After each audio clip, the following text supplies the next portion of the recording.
We were living Harry Potter and rebuilding sets. We did 7 seasons of a Harry Potter camp. And was it really 7 years? well, it wasn't 7 years, but it was 7 seasons if you count our Christmas events as well. So yeah. we did Home for the Holidays. That makes sense. And we made magic together. We did. And even like the day that I called you, I don't know where you were from out of town, and I needed a villain for my storyline, and you flew right in from somewhere, and you were like put on a bird mask. You became our bird villain. Oh my god! Remember Teddy named you like Morgan Le Fay or something. Oh, crazy. I think I was a freshman at Berkeley at that time, and I think I like flew. You literally got off the plane. You came in. You put shopkeeper clothes on. You worked the shops at HogwARTS. Yep. Then after that, you were our villain. And yep. I just remember, what a champion. Like you did, you never, you just come on. You just, the day you saved the day in the living painting. Like the person I had hired to do the living painting had a total like freakish meltdown, and I had a meltdown then because we had planned on it for 3 months. And I called you and you were like, what do you need me to do? And I was like, I need a living painting. And you're like, I'm there. And you were there in like right. 5 minutes. You had got makeup and you saved the day. And there's been so many times when I've called on you. You've seen me at my best. You've seen me at my worst. I mean, you really have, because we've gone in it together. It's like what they say, people bond when they go through stuff together. And yeah. We made some magic. We did, and I just have so many memories, especially, I think it was, this was like my second home, especially in high school when I didn't want to be at home. I didn't want to be at a party, but I wanted to be somewhere. And I remember I was like, I wanted to be in an environment where I could be my genuine self, but also like do some really cool shit.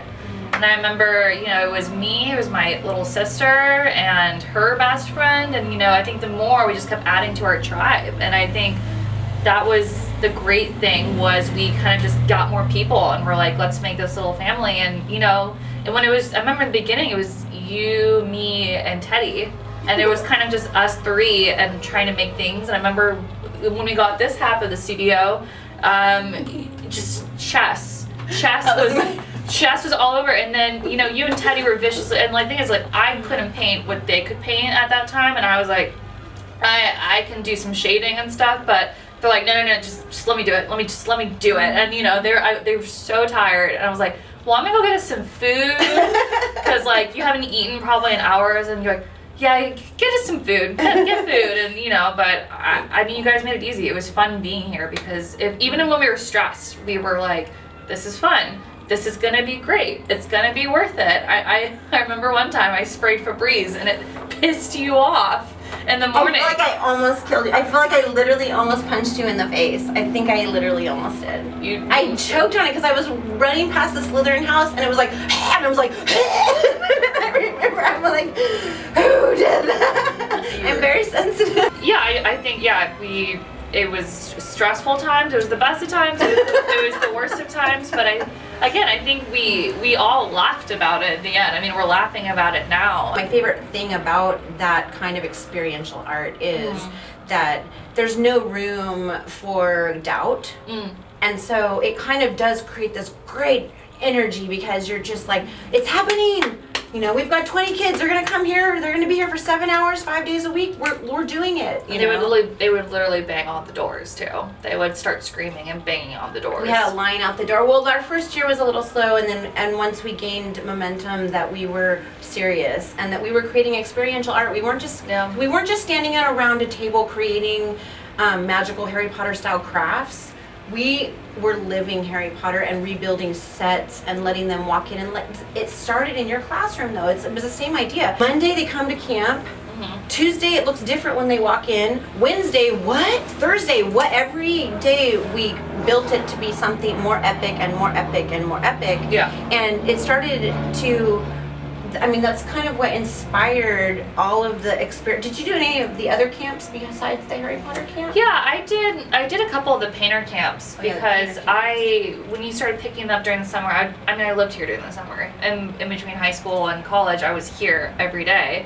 And, I was helping you and organizing the office and doing stuff like that. But I remember Answering the phones, yes. And I do to this day with my job. And so I remember we did like the painters camps, and there'd be apartments instead of dorm rooms for Harry Potter. But yeah, each thing was a different experience, and I think that was so fun because we got to do different things. But I remember we always just gravitated towards Harry Potter. But we'd be like, all right, we'll do something fun and different this time, but we'll still have a night challenge. Right. We will still do this, you know, just because we saw that experiential art, it changes people's imaginations. I mean, that's why we're here talking. Yeah, we loved it. You were actually just showing up for me, and I'd be up all night building whatever, and you guys would show up at like 5 a.m. before camp and bring me coffee, and it was definitely a labor of love, and but I'm grateful for that time. I mean, I have to say, everyone who knows me knows that I speak of that time as like the most epic part. That was the most epic chapter this studio has ever known. Yeah.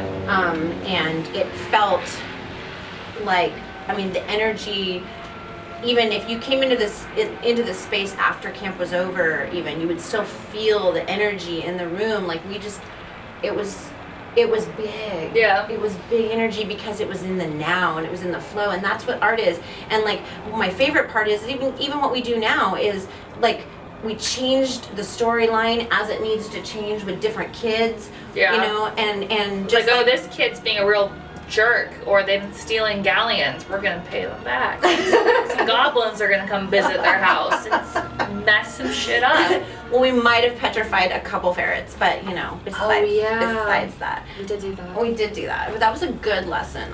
So we just built into the storyline. But my point being, though, that it wasn't like, no, this is what kids are getting, this is what we're doing. Mm-hmm. We let it be. That to me is what art is. It was interactive. We let it change as the day was changing with who was in it, mm-hmm. as the different kids. If it was a really sensitive kid, we met them where they were at. If it was like a not sensitive kid, we met them where they were at, you know? And I think that was teaching us, though, that's relationship.